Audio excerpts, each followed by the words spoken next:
Every culture, one truth still stands out. Love divided is never love multiplied. Have you ever wondered who actually benefits from polygamy? Is it the man with many wives or the women who shares one husband?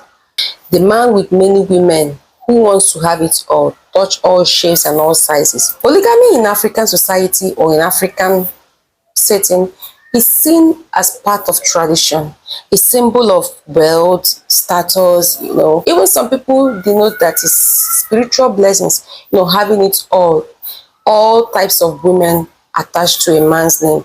So, but beneath the surface lies this deeper question. Who is actually benefiting from polygamy? Polygamous relationships. Is it the man who is married to many wives or the women? Beneath it lies a lot of things that has to do with control, domination, influence, deeper than what the eyes can see. Let's unpack, review who truly wins and who truly quietly loses in this age-old practice called polygamy that still divides opinion across African societies and fast across many communities in the world. So if you enjoy discussions like this that talks about culture, African politics, social things in African contexts, please take a moment to subscribe because it helps us to reach other people, to talk about things like this. Support us by subscribing. Now let's dive in. Who really benefits from polygamy? The man versus the wives, Well, polygamy has been practiced in most parts of Africa. In fact, it's still very common in Africa up to now. But aside that, polygamy has been practiced across many places too, like Asia, in the Middle East, some Western communities and indigenous people at it this way. One man having many women to himself, more than 1, 2, 3 women to him. Women with different thinking, women with different shapes, different colors, different backgrounds, all affiliated to one man. Imagine you watching me right now. You're a man who has more than one wife, or you're a woman who is sharing your husband with other women, or a child who is a product from a polygamous home, how it affected you as a child. Well, in modern African societies, like there's a comeback to polygamy, or people are secretly practicing polygamy, hiding it under the carpet, unlike the regular way it used to happen or how it used to happen in the time past, when actually if the first wife is there and the man introduces another woman to the first wife, third wife, the fourth wife, Now it's like people are secretly hiding under the carpet to practice polygamy. But let's look at it this way.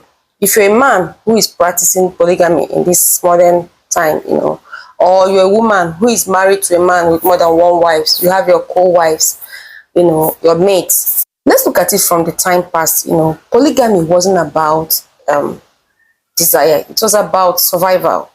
Our great-grandfathers, in the time past, in the olden years, the olden times, our grandfathers lived in communities where land, cattle, having family meant a lot, meant stability. Big family meant strength. Having the more family you have, the more strong your family is.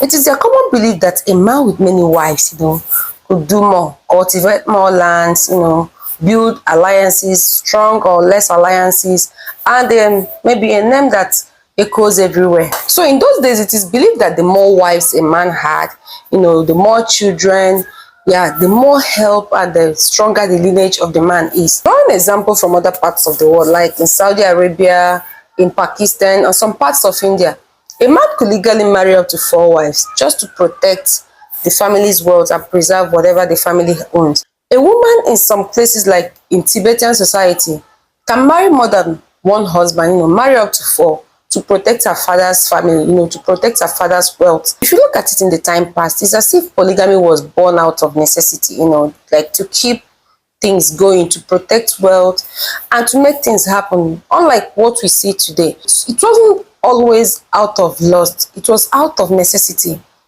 People wanting to form that bond, to build stronger families. But times has changed, and also people's hearts. So generally, the essence of polygamy in the past wasn't just for lust, for a man's pleasure. It was born out of necessity, for a man to have more, having more wives to have more children. The more children a man has, the more connections, the more people the family has, the more stronger or formidable that family is. But today, the world is different. A man in New York or in Lagos, Nigeria, or in Nairobi, all these urban cities, doesn't need 4 wives to plant a yam farm or to rear cattle. So now look at it. What do you think? If it was believed that polygamy existed in the past because families, men want to build more children, families want to have more people, to have more family, to be more formidable. So what is going on now? From the man's side, could it be that the man is still lusting, a man wants more women now because he's lusting after more women. He wants more to himself, to have different sizes, different shapes, different colors, to have more to himself. And for the women, why are women entering into polygamous relationships? Well, for women, it can also be said maybe because they're afraid of being single in a society where people look down on people who are single, or maybe they feel alone, or sometimes also people who have experienced where Mama A, Mama B, and sometimes Mama C and D shares one space peacefully and but painfully. And others also, coming from a religious background where their religion permits more than one wife, and that's their reason for wanting to marry more than one woman, or can divorce and remarry easily, even when that man has many wives already. They want to attach themselves to that relationship or that union. Polygamy can affect both man and women, in this case, because one man versus women. But you see, women in that shared space, they learn resilience and patience they never knew they had. They learn they enter into survival mode they never had before that time. You see, polygamy is survival of the fittest, and women even loses more.